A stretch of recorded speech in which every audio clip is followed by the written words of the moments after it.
लक्ष्य अपनी बात को आगे बढ़ाते हुए आगे कहता है कि आनंद भैया का इस सब चीज़ों से कोई भी लेना देना नहीं था, लेकिन वह मेरे मिशन के बारे में जान गए थे, इसलिए वे सिर्फ मेरी मदद करना चाहते थे। उन्होंने अपनी ऐसी छवि इसलिए बनाई थी क्योंकि मेरे मिशन में मेरी मदद करने के लिए उन्हें लोगों के सामने, खासकर दमयंती देवी और उसके टारगेट अनिका के सामने वैसा ही चरित्र पेश करना था ताकि वे आसानी से आगे बढ़ सके और उन पर किसी को शक ना हो। मैं जो आगे कहने वाला हूँ वो ध्यान से सुनो, उसे आप मेरी पिछली बात का मतलब भी आसानी से समझ जाएंगे। दमयंती देवी ने अपने साम्राज्य को चलाने के लिए जिन औरत सिपाहियों की फौज खड़ी की थी, इसके लिए वे दो तरह की लड़कियों को अपने टारगेट बनाती थी। पहला, जिनके साथ समाज में जुल्म हुआ है, जिनकी सूरत बिगाड़ दी गई है। दूसरा, वे जो बहुत खूबसूरत और समाज की जातियों से इतना परेशान हो चुकी थी कि वो इसी समाज में से बदलना चाहती थी। ऐसे बहुत लोग थे जो दमयंती देवी को इस तरह के टारगेट उपलब्ध करवाते रहते थे, जिसके लिए उन्हें मोटी रकम भी मिलती थी। जब उन लोगों को अपनी ज़रूरत के हिसाब से परिस्थितियों की मारी औरतों नहीं मिलती थी तो वह उन लड़कियों को और उन औरतों के सामने ना जानबूझकर योजना के तहत इस तरह की परिस्थिति खड़ी कर देते थे जिससे कि वो जुल्म का शिकार को इसके बाद लक्ष्य का एक पल का गैप हो जाता है, वो चुप रह जाता है और आगे अपनी बात को जारी रखते हुए कुछ टाइम बाद फिर बोलना स्टार्ट करता है। ठीक ऐसे ही वक्त में उन्हें सहारा देती हैं दमयंती देवी। वे सभी औरतों को दमयंती देवी के पास ले जाते हैं, उनके सामने दमयंती देवी की इस तरह की छवि खड़ी करते हैं जिससे कि दमयंती देवी उनके लिए एक ईश्वर या फिर भगवान के समान हो जाए, ताकि उन औरतों को ऐसा लगे ताकि दमयंती देवी के अलावा अब उनका कोई भी और व्यक्ति उनका अपना नहीं है। दमयंती देवी कोई महान औरत है जिसे कि वो बलिदान या फिर अपने आप को उनके ऊपर निछावर करने किया दम रखे। लक्ष्य अपनी बात को आगे करते हुए कहता है, वो लोग दमयंती देवी को अपनी माँ के समान समझें। अपनी सब इसलिए किया गया है ताकि दमयंती देवी उनके हर काम करवाने के लिए उन्हें अच्छे से तैयार कर सके। दमयंती देवी उनके सामने पूरी दुनिया को घेर कर बिल्कुल सभी को अपराधी घोषित कर देती है, सिद्ध कर देती है। उन औरतों का ब्रेन वॉश करके दुनिया का हर औरत का राज कायम करने का सपना रखती हैं। उन्हें बहुत ऊपर से भी ज़्यादा सपने दिखाए जाते हैं।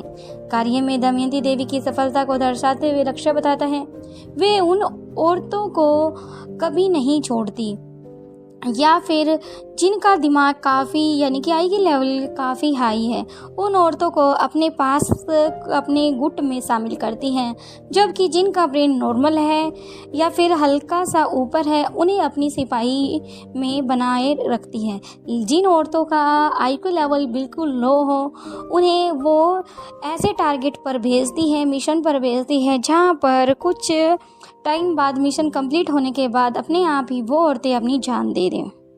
अपनी बात खत्म करके लक्ष्य चुप हो जाता है, लेकिन अभी वो शांत नहीं हुआ था। फिर अब टेबल से पानी का गिलास उठाता है और झट से सारा का सारा पानी एकदम से ही सारा पानी पी जाता है। फिर अपनी बात को आगे जारी रखते हुए आगे कहता है, वो औरतें उसकी कभी कोई बात नहीं टालती। एक बार वहां पहुंच जाने के बाद किसी भी औरत की लड़ाई अपने अकेले की लड़ाई नहीं रह जाती, वह उस पूरे समूह की लड़ाई बन जाती है जिसे दमयंती देवी ने तैयार किया था। उन औरतों के मौत को गले लगाते हुए भी ये लगता है कि वे एक दूसरे के लिए जान न्यौछावर कर रही हैं और सब वे समाज के लिए बलिदान दे रही हैं। अब अनिका पूछती है, इन सब चीज़ों से आनंद का क्या ताल्लुकात है?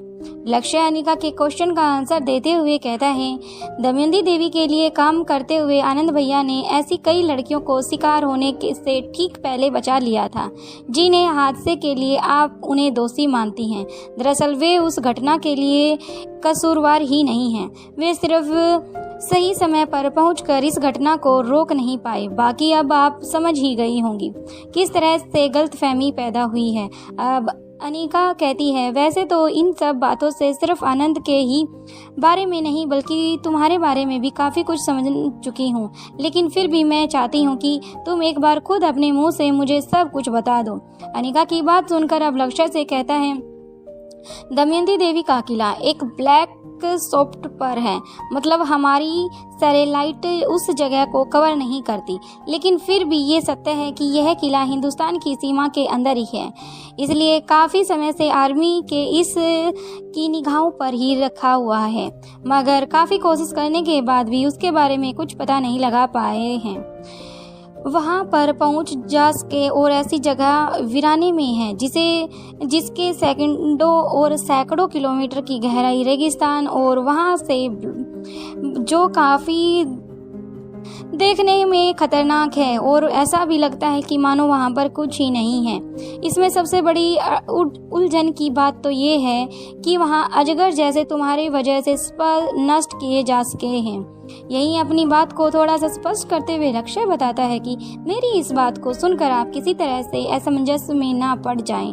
इसलिए बता दूं कि ये सिर्फ मैं जानता हूं कि इस मिशन को भूमिका के साथ मिलकर आपने पूरा किया है। अगर आपके भाई मयूर की जान खतरे में नहीं होती तो शायद मैं भी नहीं जान पाता कि इस मिशन में वास्तविकता श्रेय किसके सिर पर आता है। हमारी आर्मी इसका श्रेय ऑफिसर भूमिका मारवा को ही देती है, क्योंकि वह सिर्फ इतना ही जानती है, लेकिन फिर भी मैं कहना चाहूँगा कि आपकी बहादुरी ने आर्मी की एक बहुत बड़ी मुश्किल हल कर दी है। इसके बाद लक्ष्य अपनी विडंबना को बताते हुए कहता है, वैसे तो आर्मी इस पर डायरेक्ट एक्शन भी ले सकती है, लेकिन इसका दूसरा पहलू ये भी है कि भारत के अंदर ही नहीं है बल्कि बाहर से भी दमयंती देवी की सुरक्षा चक्कर बना हुआ है और काफ़ी मजबूत भी है, जिसकी वजह से आर्मी को कभी भी डायरेक्ट एक्शन लेने की परमिशन नहीं मिलती। अंत में सीक्रेट मिशन के जरिए हम ये सब पता करने की कोशिश कर रहे हैं कि इसके अलावा बाकी सभी चीज़ें इस मिशन का हिस्सा हैं, जिसकी वजह से आज हम तीन यहाँ बैठकर बात कर रहे हैं और मैं इस आर्मी का एक छोटा सा सिपाही हूँ जो इस मिशन पर हूँ। लक्ष्य की बात सुनकर अनिका कहती है, मतलब अगर आसान भाषा में कहा जाए तो तुम भारतीय आर्मी के एक सीक्रेट एजेंट हो। इसके बाद अनिका अफसोस जताते हुए कहती हैं, मुझे दुख हो रहा है कि इस मिशन के लिए तुमने बहुत ही भारी कीमत चुकाई है अपने भाई को खोकर। अनिका की ये बात सुनकर लक्ष्य कुछ नहीं कहता और अंदर ही अंदर जानता था कि अनिका की बात एकदम सही है, चाहे वह खुद का कितना भी समझा ले, लेकिन आनंद की कमी जिंदगी भर उसे पूरी नहीं की जाएगी। इसलिए वह बदले में सिर्फ हल्का सा मुस्कुरा कर अपने चेहरे को हाँ में हिला देता है। कुछ ही पलों के लिए वहाँ पर खामोशी छा जाती है। इसके बाद लक्ष्य फिर से कहना स्टार्ट करता है, इस पूरे मिशन के दौरान मैं ये बात जान चुका हूँ कि कुछ राज ऐसे भी होते हैं जो आपसे जुड़े हुए हैं, वे सच हैं या झूठ मैं आपसे इसकी पुष्टि करना चाहूँगा। इस बात पर इतना जरूर कहना चाहूँगा कि आप मेरी तरह से निश्चय रहें, क्योंकि कुछ बात राज ही रहें ज़्यादा ही अच्छा होगा। जब यहाँ दमयंती देवी एक बड़ा साम्राज्य लेकर खड़ी हो सकती है तो इस बात का प्राय प्रमाणित के बाद सिर्फ आपके लिए नहीं बल्कि पूरे भारत के लिए नई तरह की मुसीबतें खड़ी हो सकती हैं। आज दुश्मन देश के अंदर है, कल वे सीमा के बाहर खड़ा हो सकता है। आज वह चिपकर दमयंती का सॉफ्टवेयर बना हुआ है तो कल को खुल कर सामने आ सकता है। इसलिए मैं आपके राज को राज ही रखूंगा। जैसे ही दमयंती देवी का खात्मा होगा वैसे ही धीरे धीरे बाकी सभी दुश्मनों का सफाया करने में मैं आपका पूरा साथ दूंगा। ये मैं अच्छी तरह समझ चुका हूँ और जान चुका हूँ, तो बेहतर यही होगा कि लड़ाई इसी खामोशी के साथ चलती रहे ताकि हमारे अन्य देशों के लोगों के बीच सुख चैन बना रहे। अनिका रोहित की तरफ देखती है और रोहित अनिका की तरफ देखता है और चेहरे पर संतोष दिखाई देता है। अब रोहित लक्ष्य से कहता है, मानना पड़ेगा, इंडियन आर्मी ने इस काम के लिए आपने बेस्ट ऑफिसर को चुना है। ये सब लगाना या फिर कहूँ कि समझना पाना काफ़ी मुश्किल है।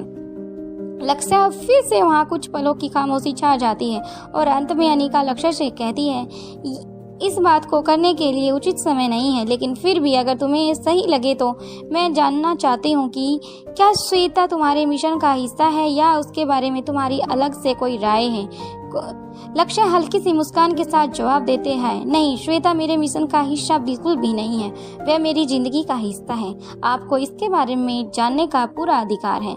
मैं अच्छी तरह जानता हूँ कि इस वक्त श्वेता किस तरह की मानसिक स्थिति से गुजर रही है। मैं नहीं चाहता कि वह भी मिशन मानसिक पीड़ा भोगे। मैं श्वेता से बहुत प्यार करता हूँ, लेकिन एक आर्मी मैन का कड़वा सच यही है कि उसका पहला प्यार उसका देश होता है और मेरा भी। इसके बाद सेकंड के लिए लक्ष्य चुप हो जाता है और फिर लंबी गहरी सांस लेकर दोबारा बोलना स्टार्ट करता है, भैया जी, जो कि अब नहीं रही। मैं श्वेता को सब कुछ सच बता दूंगा, लेकिन मैं अपना सच बताकर उनके नाजुक मन को चोट नहीं पहुंचाना चाहता। एक आर्मी पर्सनल वाइफ होना आसान काम नहीं होता। ऊपर से मैं उन्हें पूरा सच नहीं बता सकता। हालांकि मैंने तय कर लिया है कि मैं श्वेता को ये बता दूंगा कि मैं एक आर्मी ऑफिसर हूँ और फिलहाल एक सीक्रेट एजेंट के तौर पर काम कर रहा हूँ, लेकिन फिर भी यही कहूँगा कि मैं उसे ये सभी बातें अच्छी तरह से पूरी तरह से नहीं बता सकता। कुछ बातें छुपाने में ही कुछ राज रहते हैं।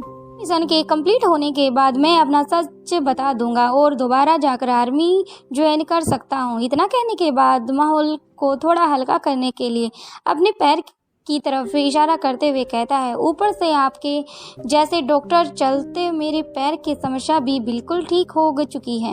इस बार रोहित और अनिका के चेहरे पर एक हल्की सी मुस्कान आ जाती है। अब अनिका कहती है, तो फिर ठीक है ना, मत बताओ श्वेता को। जब तक जरूरत नहीं होती तब तक तुम श्वेता से ये बात छुपा सकते हो, और उसकी उलझन को दूर करना है तो वह तुम मेरे पर छोड़ दो, वे सब मैं संभाल लूँगी। तुम नहीं जानते कि सब बात बताकर तुमने हमारी कितनी बड़ी हेल्प कर दी है। अब लक्ष्य कहता है कि तय रहा, जल्द से जल्द मेरी श्वेता की समस्या आप सुलझा लेंगी और आपकी समस्या मैं आपके साथ खड़ा रहूँगा। मेरा मतलब है कि आपको जब इंडियन आर्मी की ज़रूरत होगी या सिर्फ मेरी ज़रूरत होगी तो सिर्फ एक बार कह दीजिएगा। इसके बाद अनिका को चिंता फेस पर दिखाई देती है और अपने योगराज के साथ किया है मुझे नहीं लगता। उसके बाद दमयंती देवी शांति से बैठने वाली है। वह सुनते ही अनिका के चेहरे पर प्रसन्न दिखाई देने लगता है। लक्ष्य मुस्कुरा कर आगे कहता है, नहीं, आपका पीछा कोई नहीं कर सकता। इतने समय में मैं ये बात जान चुका हूँ, लेकिन मैं जानता हूँ कि इस काम को अंजाम आपके अलावा कोई नहीं दे सकता। ये सुनकर अनिका के चेहरे पर आए हुए भाव एकदम से शून्य हो जाते हैं। इसके बाद लक्ष्य कहता है, ये सब करने में और कहने में मुझे आर्मी इजाज़त नहीं देता। सब मैं सिर्फ इसलिए वह कह रहा हूँ कि आगे करूँगा भी वही, क्योंकि मेरा ड्यूटी मेरे देश के लिए और मेरे देशवासियों के लिए है। आप जो कर रही है वह बिल्कुल सही है। सच पता पर भी मेरे जितने भी सीनियर हैं मेरा साथ देंगे, लेकिन ये बात अगर दीवारों के कानों तक भी पहुंच जाए तो अच्छा नहीं होगा। इसके बाद लक्ष्य रोहित से कहता है, आप भी कुछ पूछना चाहते हो तो पूछ सकते हो। रोहित जवाब देता है, नहीं, बिल्कुल मुझे खुशी है कि तुम आए। अब लक्ष्य अपनी जगह से उठकर खड़ा हो जाता है, कहता है, मुझे इजाज़त दीजिए जाने की, मेरा ज़्यादा देर तक यहाँ पर रुकना ठीक नहीं होगा। लक्ष्य के ऐसा कहते ही अनिका और रोहित दोनों अपनी अपनी जगह से उठ खड़े होते हैं। रोहित आगे बढ़कर लक्ष्य से हाथ मिलाता है और इसके बाद तीनों मीटिंग हॉल से बाहर की तरफ निकल जाते हैं। लक्ष्य के वहाँ चले जाने के बाद रोहित चिराग मेहता कहता है। चिराग जवाब देता है, जी सर। चिराग का नया आदेश जारी कर देता है। लक्ष्य की सिक्योरिटी पहले ही काफ़ी अच्छी है, लेकिन फिर भी फिलहाल के लिए काफ़ी और ज़्यादा टाइट कर दो। ये बात मैं तुम्हें कह रहा हूँ। लक्ष्य के आसपास सिक्योरिटी बढ़ाना अच्छा ही होगा। दमयंती देवी का अगला टारगेट वह भी हो सकता है। इतना कहने के बाद रोहित मन ही मन सोचता है कि लक्ष्य ने इतना अच्छा होमवर्क किया है कि दमयंती देवी ने भी अपना काम बेहतर तरीके से किया होगा। फिर हम ये भी मान सकते हैं कि वह करने वाली होगी, या ठीक इसी वक्त चिराग जवाब देता है, सर जी हो जाएगा। इतने के बाद रोहित और अनिका आगे की तरफ बढ़ जाते हैं और चिराग बाहर की तरफ निकल जाता है। बाकी का नेक्स्ट एपिसोड में अगर वीडियो पसंद आ रही है तो प्लीज़ लाइक, सब्सक्राइब और कमेंट कर जरूर आना। Thank you friends.